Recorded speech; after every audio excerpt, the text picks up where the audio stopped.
पृथ्वी की आंतरिक संरचना के बारे में समझने का प्रयास करते हैं। अपना टॉपिक है internal structure of the earth.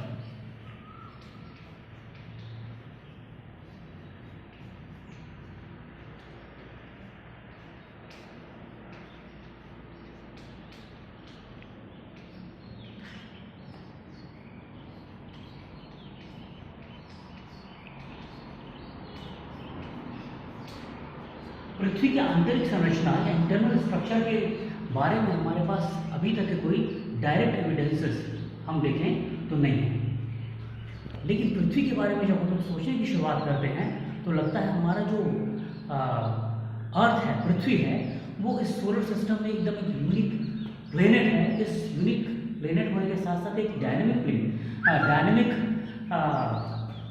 Planet भी है, और इसमें एक और जो विशेषता है उसमें इंटेलिजेंट लाइफ को भी की ओरिजिन के लिए यहाँ फेवरेबल कंडीशंस रही हैं।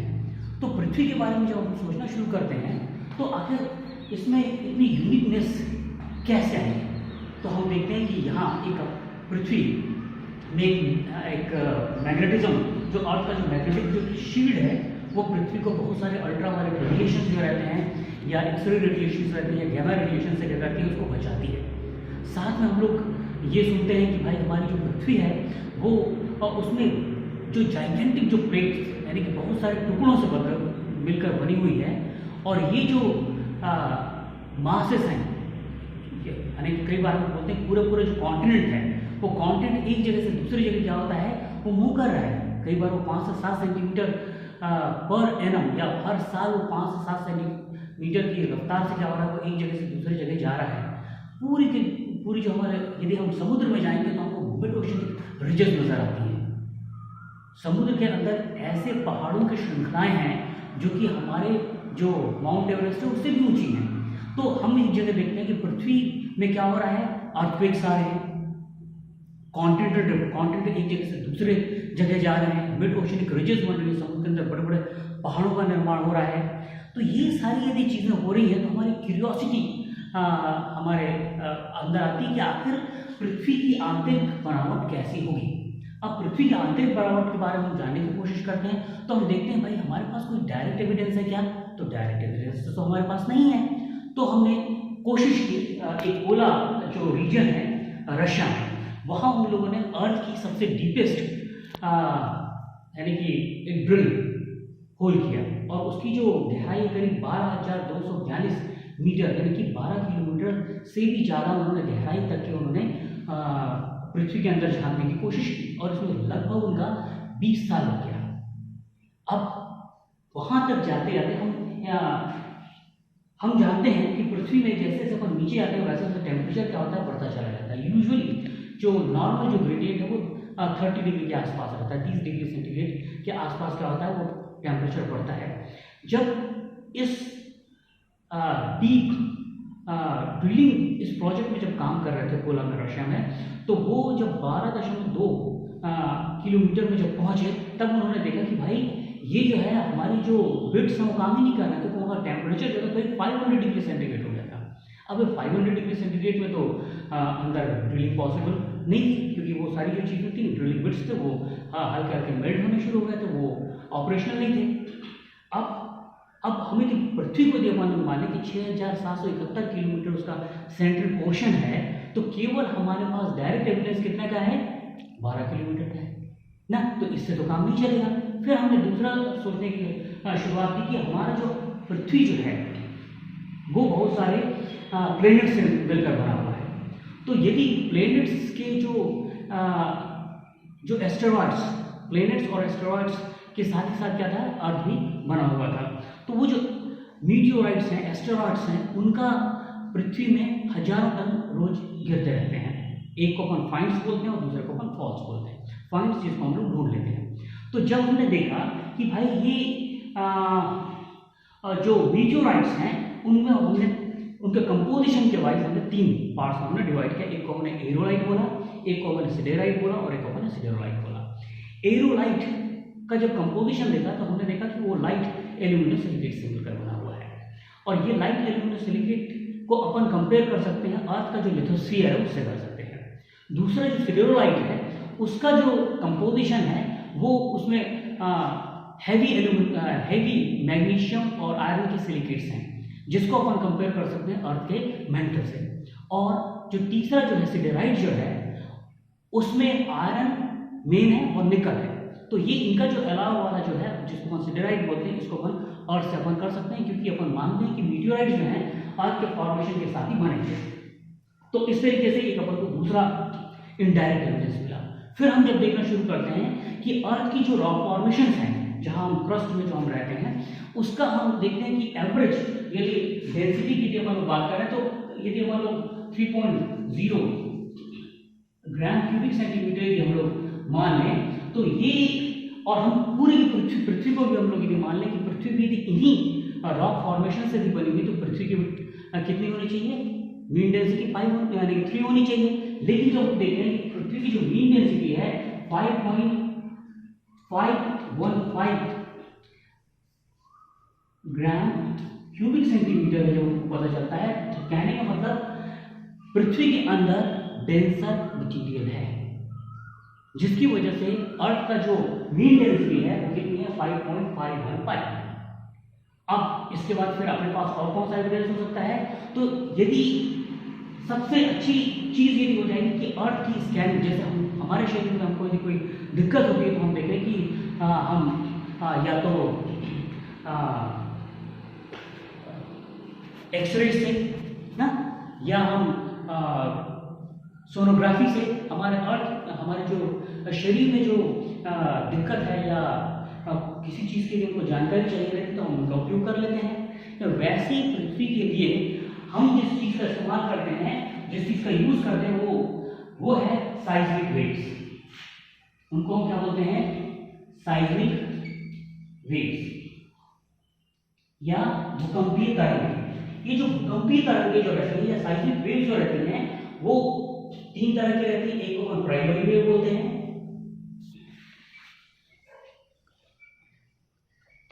दूसरी जो रहती है सेकेंडरी वेव है,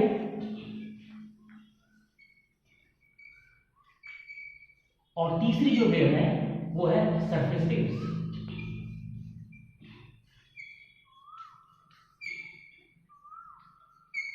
ये जो प्राइमरी जो वेव रहती है, प्राइमरी वेव की हम यदि देखें तो ये सॉलिड और एज वेल एज लिक्विड, ये सॉलिड और लिक्विड दोनों मीडियम में ये ट्रेवल कर सकती है प्राइमरी वेव। और प्राइमरी वेव को हम लॉन्गिट्यूडनल वेव्स भी बोलते हैं।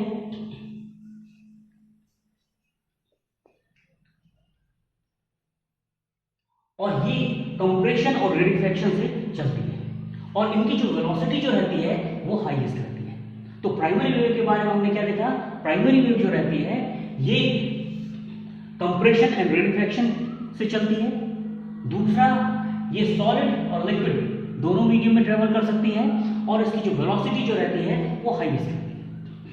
सेकंड जो रहती है जिसको हम सेकेंडरी वेव या हम इसको शीयर वेव या इसको हम शीयर वेव भी बोलते हैं, ये केवल सॉलिड मीडियम में ट्रेवल कर सकती है।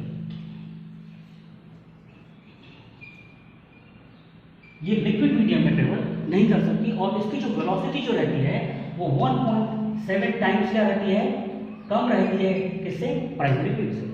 कहने का मतलब कभी भी यदि अर्थक्वेक आएगा या साइज्मिक वेव्स जब मूव करेंगी पृथ्वी में तो सबसे पहले हमको कौन सी मिलेगी, प्राइमरी वेव मिलेगी और उसके बाद कौन सी मिलेगी, सेकेंडरी वेव मिलेगी।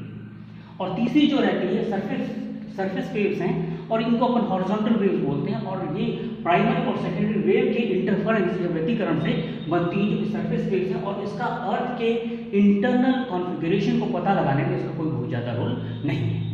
तो अब अर्थ की जब ये जो साइज्मिक जो वेव्स जब ट्रेवल करना शुरू करती हैं तो साइज्मिक वेव्स के ट्रेवल करने को मैं एक डायग्राम में आपको बना के दिखाता हूँ। स्टार्ट। देखिए यहाँ हम प्राइमरी और सेकेंडरी वेव का प्रोपोगेशन जो है, प्राइमरी प्राथमिक और द्वितीय जो तरंगे जो हैं, भूकंपीय जो तरंगे हैं साइज्मिक वेव्स, उनके प्रोपोगेशन का हमने एक डायग्राम बनाया है। यहाँ आप देख रहे हैं कि जो सेकेंडरी वेव है वो यहाँ 2 तरह से है। ये अर्थ इस साइड आप देख रहे हैं तो 0 kilometre 2000 kilometre, 3000 kilometre, 4000 kilometre, 5000 kilometre, 6000 kilometre और 6371 किलोमीटर ये अर्थ का यहाँ से सरफेस से सेंटर के बीच का डिस्टेंस है। ठीक, और यहाँ जो आपने लिखा है 0, 3, 6, 9, 12 और 15, ये किलोमीटर पर सेकेंड साइज्मिक वेव की वेलोसिटी है। तो यहाँ पर दो चीज देख रहे हैं, ये डेप्थ देख रहे हैं और यहाँ साइज्मिक वेव की वेलोसिटी को हम देख रहे हैं। इनके बीच का एक क्या रिलेशन है और इससे अपन पृथ्वी की आंतरिक संरचना को हम किस तरीके से पता लगा सकते हैं, इसको हम देखते हैं। यहाँ आप जब देख रहे हैं कि अब आप सबसे पहले सेकेंडरी वेव जो है उसका अपन ट्रेवल का अपन पाथ देखते हैं। तो सेकेंडरी वेव जो है वो उसकी शुरुआत हुई, बिगनिंग हुई ना, उसके बाद फिर क्या हुआ, वो अचानक हम क्या देख रहे हैं, वो थोड़ा सा बढ़ी, उसके बाद फिर कम हुई, उसके बाद फिर लगातार उसकी वेलोसिटी जो हुई वो बढ़ती चली गई और उसके बाद अपन करीब 2900 किलोमीटर के आसपास, या एग्जैक्टली बोले तो 2850 किलोमीटर के आसपास क्या होता है, उसमें आप देख रहे हैं कि अचानक उसकी एब्रप्टली उसकी वेलोसिटी क्या हो गई, खत्म हो गई और वो मिलनी क्या हो गई है, बंद हो गई है। ठीक, कहने का मतलब क्या है कि 2900 किलोमीटर के आसपास और एक यहाँ दो जगह पर वो डिसकंटिन्यूटीज नजर आ रही है।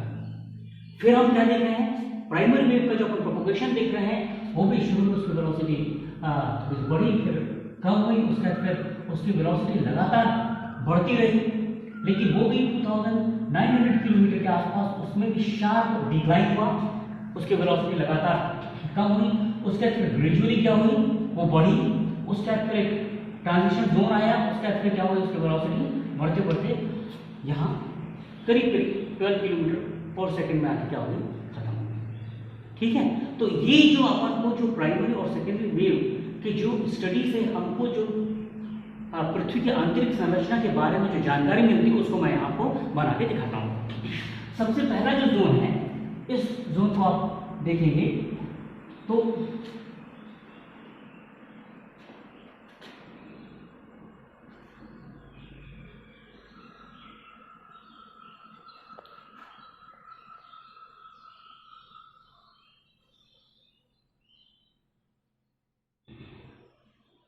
अपन दो तरीके से अपन कर सकते हैं। पृथ्वी का जो अपरमोस्ट जो पोर्शन है जिसको हम क्रस्ट बोलते हैं, और क्रस्ट भी जो रहता है दो तरह का होता है, एक को हम बोलते हैं कॉन्टिनेंटल क्रस्ट,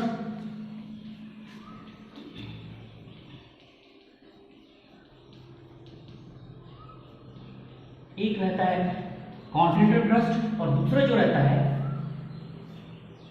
वो रहता है ओशियनिक क्रस्ट।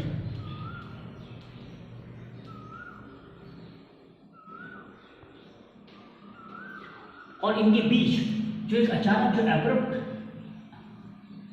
जो चेंज आ रहा है वेलोसिटी में, उसको हम बोलते हैं मोहरोविसिक डिस्कंटिन्यूटी। इसको हम बोलते हैं मोहरोविसिक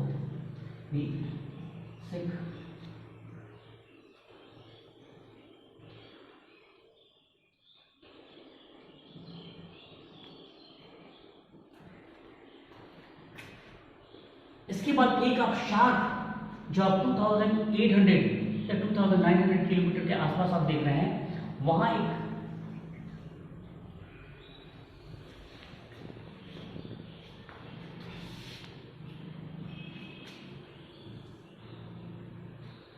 चेंज आया है वेलोसिटी में और अचानक आप देख रहे हैं कि जो सेकेंडरी वेव है वो मिलना ही बंद हो गई है। तो ये दूसरी जो प्रोनाउंस्ड डिस्कंटिन्यूटी है, इसको हम बोलते हैं गुटेनबर्ग रिचर्ड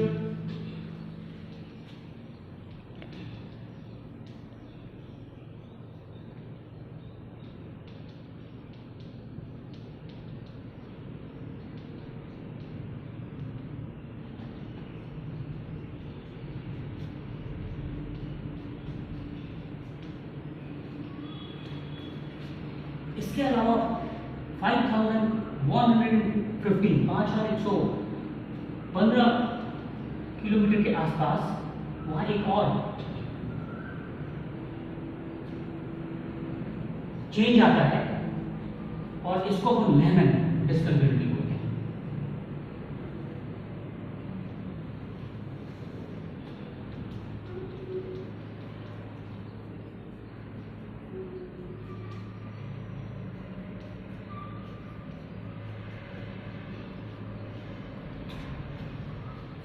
बीच में ये एक ट्रांजिशन जोन भी आता है जिससे हम ये मानते हैं कि अर्थ का जो पोर्शन है इसको खासतौर से जो मेंटल का जो पोर्शन है इसको हम लोगों ने दो पार्ट्स में हमने किया है। एक को हम आउटर मेंटल बोलते हैं और एक को हम इनर मेंटल बोलते हैं।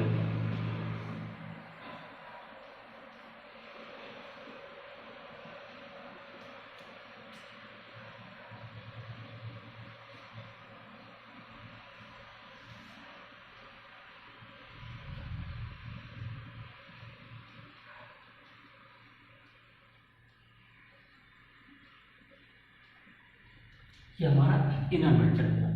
वैसे ही यदि हम यहाँ जो चेंजेस जो आ रहे हैं इसको भी दो पार्ट्स में अपन किया। ये सबसे प्रोनाउंस चेंज है, यहाँ हम पहले देख चुके हैं कि प्राइमरी वेव की वेलोसिटी बहुत तेजी से कम हुई थी, सेकेंडरी वेव तो इसके बाद मिलनी बंद हो जाती है। तो ये जो भाग जो है इसको हम आउटर कोर बोलते हैं।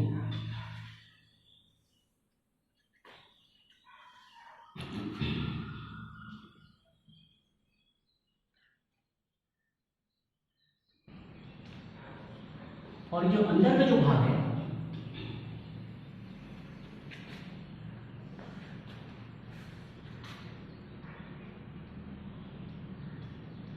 इसको हम इनर कोर बोलते हैं। तो यहाँ अपन पृथ्वी की आंतरिक संरचना जो कि साइक्लिक वेव्स से हमारे समझ में आ रही है उसमें हम देख रहे हैं कि जो पृथ्वी जो है उसको अपन ने तीन मेन पार्ट्स में अपन ने डिवाइड किया है ना। क्रस्ट और इसके अपर मेंटल का जो पोर्शन है उसको अपन लिथोस्फीयर बोलते हैं। फिर आता है आउटर मेंटल, उसके बाद आता है इनर मेंटल, उसके बाद आता है आउटर कोर और उसके बाद क्या आता है इनर कोर। यहाँ विशेष जो बात है कि हम ये मानते हैं कि यहाँ चूंकि सेकेंडरी वेव मिलना बंद हो गई है, अचानक क्या हो गई, यहाँ देखिए सेकेंडरी वेव मिलना क्या हो गई, बंद हो गई है। सेकेंडरी वेव मिलना बंद हो गई है कहने का मतलब ये है कि जो आउटर जो कोर है वो किस फेज में है, लिक्विड स्टेट में है। वो किस स्टेट में है, लिक्विड स्टेट में है, क्योंकि वहां दो चीजें हो रही हैं। एक तो प्राइमरी वेव वेलोसिटी में शार्प डिक्लाइन हो रहा है और दूसरा क्या हो रहा है, सेकेंडरी वेव्स मिलनी बंद हो गई है। और हमने सेकेंडरी वेव्स के बारे में तो मैं आपको ये बताना चाह रहा था कि यहाँ जो आप साइक्लिक वेव के जब आप प्रोपोगेशन के पैटर्न को देख रहे हैं तो आप देख रहे हैं कि जो सेकेंडरी वेव है वो एब्रप्टली यहाँ क्या हो रही है, खत्म हो रही है। और जो प्राइमरी वेव है उसकी वेलोसिटी जो है वो अचानक क्या हो रहा है, उसमें शार्प डिक्लाइन हो रहा है। ठीक है, उसके फिर ग्रेजुअली क्या हो रही है, वो उसकी वेलोसिटी थोड़ी बढ़ रही है, इंक्रीज हो रही है। और ये एक ट्रांजिशन जोन है ना। और उसके बाद आप देख रहे हैं कि इसमें फिर से क्या हो रही है, वेलोसिटी क्या हो रही है, बढ़ रही है। तो इससे इन्होंने क्या किया कि ये जो पोर्शन था इसको उन्होंने माना कि चूंकि यहाँ सेकेंडरी वेव्स ट्रेवल नहीं कर पा रही हैं और शार्प डिक्लाइन आ रहा है प्राइमरी वेव के प्रोपोगेशन में, कहने का मतलब कि जो है किस स्टेट में है, लिक्विड स्टेट में है। इसका मतलब ये हुआ कि हमारा जो आउटर जो कोर है वो किस स्टेट में है, लिक्विड स्टेट में है। और जो इनर जो कोर है ना, इसको आप मान लीजिए कि 5150 किलोमीटर के आसपास। तो वहां आपको एक क्या नजर आ रहा है, एक फिर से आपको एक लेमन डिस्कंटिन्यूटी नजर आ रही है। तो वो जो है उसको अपन बोलते हैं इनर कोर। और इनर कोर में वेलोसिटी चूंकि बढ़ रही है ना, तो इसको अपन मानते हैं कि ये सॉलिड है, सॉलिड स्टेट में। और इसके सॉलिड स्टेट में रहने का जबरदस्त एडवांटेज भी है। अर्थ के जो कोर का जो टेम्परेचर है ना, आपको मैं बताना चाहूंगा कि अर्थ के जो कोर का जो टेम्परेचर है करीब 6000 डिग्री सेंटीग्रेड है। अर्थ के कोर का टेम्परेचर करीब कितना है, 6000 डिग्री सेंटीग्रेड है। और इसका जो प्रेशर है करीब 36 लाख एटमॉस्फेरिक प्रेशर है। 36 लाख एटमॉस्फेरिक जो प्रेशर है उसके बराबर है। तो सोच लीजिए, आप कल्पना नहीं कर सकते कि वहाँ कितना अधिक टेम्परेचर और कितना अधिक प्रेशर है। अब वॉशिंगटन की लैब में ये एक्सपेरिमेंट किया गया। उन्होंने क्या किया कि एक 4000 कैलोरी का टेम्परेचर लिया और करीब करीब जो प्रेशर कोर में रहता है ना, उसको वो प्रेशर लगाया उन्होंने किसमें, एक एलॉय में जो कि निकल और आयरन से बना हुआ था। उस निकल और आयरन वाले एलॉय जो कंपोजिशन हम मानते हैं किसका है, अर्थ के कोर का भी है। तब उन्होंने देखा, जब उन्होंने प्रेशराइज किया तो उन्होंने देखा कि उसमें भी सॉलिड स्टेट में एक बड़ा सा क्रिस्टल बन गया है, किसका, आयरन और निकल का, और उसमें भी मैग्नेटिज्म पाया गया था। इससे अपन को पता चलता है और अपन जानते भी हैं कि पृथ्वी में क्या मिल रहा है अपन को, मैग्नेटिज्म मिल रहा है। और ये जो अर्थ का जो सॉलिड जो एक मैग्नेट है वो कहाँ है, अर्थ के इनर कोर में है। और ये मानते हैं कि ये इनर कोर, पृथ्वी जो हो रही है अपने एक्सिस के में क्या हो रही है, रिवॉल्व कर रही है, घूम रही है। लेकिन ये मानते हैं कि 0.3 से 0.5% इसका जो रोटेशन है किसका ज्यादा है, इनर कोर का। और कई बार पता नहीं, ये एक इन्वेस्टिगेशन का कारण भी हो सकता है कि अर्थ में जो मैग्नेटिक नॉर्मल्स और रिवर्सल जो होते रहते हैं ना, उसमें कहीं इसका भी तो रोल नहीं है, क्योंकि इसकी जो मूवमेंट है वो आम जो पृथ्वी का जो रोटेशन है उससे क्या है, ज्यादा है। तो अब अपन लोग पृथ्वी की आंतरिक संरचना में जब आ रहे हैं तो हमको ये समझ में आ रहा है कि इसका जो अपरमोस्ट जो पोर्शन है, जिसको हम लिथोस्फीयर बोलते हैं, जिसमें मेनली कौन कौन सी चीजें हैं, उसमें कॉन्टिनेंटल और ओशनिक क्रस्ट है। इसके साथ ही साथ अपर पार्ट ऑफ मेंटल है, जिसको हम क्या कहते हैं, लिथोस्फीयर कहते हैं। और इनके बीच में एक डिसकंटिन्यूटी है, जिसको हम क्या बोलते हैं, मोनोसिक डिसकंटिन्यूटी बोलते हैं, और ये प्राइमरी डिसकंटिन्यूटी है। और कुछ लोग ये भी मानते हैं कि ये जो क्रस्ट का जो पोर्शन है ना, क्रस्ट में दो लेयर है, एक ओपन सिलिक लेयर बोलते हैं जो कि सिलिका और एल्यूमिनियम से बना हुआ है, और एक को सिमेट्रिक बोलते हैं जिसमें कि फेरोमैग्नीशियम सिलिकेट्स हैं। उनके बीच में एक कोनार्ड डिसकंटिन्यूटी है। तो ये एक कुछ लोगों का मानना है कि सीएल और सीमा के बीच में भी एक डिसकंटिन्यूटी है, जो कि सेकेंडरी डिसकंटिन्यूटी है, जिसको हम कोनार्ड डिसकंटिन्यूटी बोलते हैं। तो सीएल का मतलब क्या रहता है, सिलिका और एल्यूमिना। हम देखते हैं जो कॉन्टिनेंटल जो रॉक्स रहती हैं मेनली, उसमें भी आप कंपोजिशन देखिए तो ग्रेटिक कंपोजिशन में रहती है, जबकि जो ओशनिक जो क्रस्ट जो रहता है मेनली जो बेसाल्टिक कंपोजिशन का रहता है। ठीक है, तो एक को अपन सीमा मान सकते हैं, एक को सीएल मान सकते हैं, और उनके बीच में डिसकंटिन्यूटी मानते हैं, जिसको अपन कोनार्ड डिसकंटिन्यूटी बोलते हैं, और उसकी सेकेंडरी डिसकंटिन्यूटी। उसके बाद का जो पोर्शन है वो, उसको हम क्या बोलते हैं, आउटर मेंटल बोलते हैं। उसके बाद जो पोर्शन है उसको अपन इनर मेंटल बोलते हैं। उसके बाद जो है वो आउटर कोर है, और क्या है, इनर कोर है। तो इस तरीके से हम लोग क्या देख रहे हैं, पृथ्वी की आंतरिक संरचना के बारे में हम साइज्मिक वेव्स सबसे एक यानी ये जो एविडेंस है सबसे अच्छा एविडेंस है। और ये जो अपन जब देखते हैं तो ये अपर जो मोस्ट पोर्शन है वही ये यहाँ सॉलिड है ना, जबकि ये जो पोर्शन है मेंटल का और जो पोर्शन है ये हाईली विस्कस है।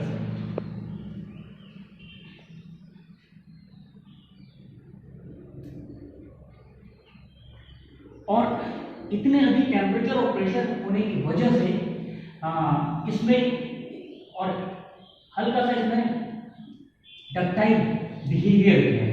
अब हो ये रहा है कि पृथ्वी के अंदर आप देखिए तो टेम्परेचर क्या बहुत ज़्यादा है ना, और बहुत अधिक टेम्परेचर होने की वजह से क्या होता है कि यहाँ से कन्वेक्शन सेल्स जनरेट होती है।